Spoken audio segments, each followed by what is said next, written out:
Tapi di sini Datuk Yang di-Pertua, Datuk Menteri, saya ada soalan tambahan berkaitan.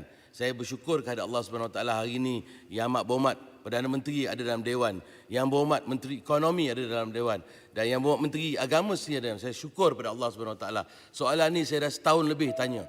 Hari ini saya harap dapatlah satu titik pertemuan berkaitan dengan penjualan peladangan tanah Tamaco kepada Tamaco di negeri Sarawak ini, yang harganya telah dinilai oleh Jabatan Penilaian Perkhidmatan harta sebanyak 224 juta ringgit. JPPH dijual dengan harga 170 juta ringgit.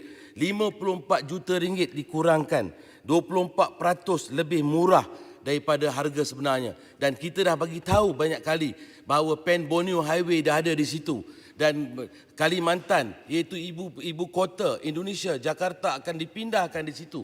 Ini semua akan dapat manfaat yang cukup baik untuk semua pendeposit, malah rakyat Sarawak akan mendapat manfaat yang cukup tinggi dalam hasil ini. Jadi saya nak tanya kepada Menteri, apakah rasional yang telah dijual? Dan dalam perjumpaan kami berkali-kali dengan pengurusan tertinggi tabung haji dan semalam dengan Kementerian Ekonomi, kami tanya adakah ia dapat dilakukan.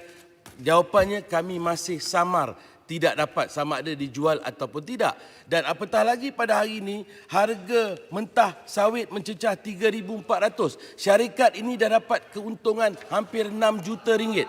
Jadi soalan saya nak bagi tahu, ada satu perkara yang saya nak tunjukkan.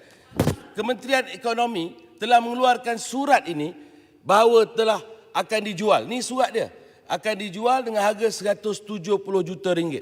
Di mana kami seluruh wakil rakyat daripada Perikatan Nasional telah berjumpa dengan pengurusan tertinggi tabung haji yang diketuai oleh ARAU, telah menyatakan kami merayu supaya jangan dijual.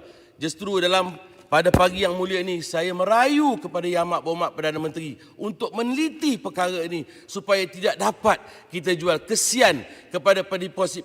Dan yang lebih penting lagi, Datuk di-Pertua, last point, very important. Syarikat ini terhutang sukuk sebanyak 247 juta kepada tabung haji.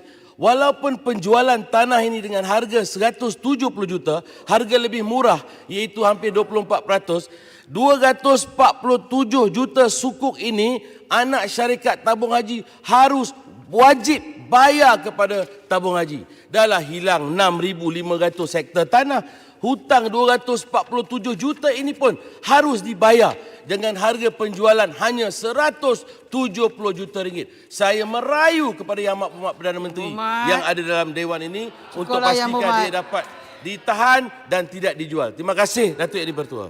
Silakan Yang Berhormat Menteri. Yang Berhormat, kalau soalan terlampau panjang, Yang Berhormat tak sedia nak jawab, Yang Berhormat Menteri boleh beri jawapan bertulis. Silakan. Okey, saya ucap terima kasih kepada YB Baling. Dan menariknya YB Baling lebih tahu daripada kami. Jadi terima kasih banyaklah. Dan yang kedua, setakat ini TH Plantation tidak membuat apa-apa pengumuman awam lagi berkenaan transaksi berkenaan. Oleh kerana itu, insya-Allah apa yang diutarakan oleh YB Baling, saya ucap terima kasih. Kita akan meneliti dengan sebaik mungkin. Terima kasih.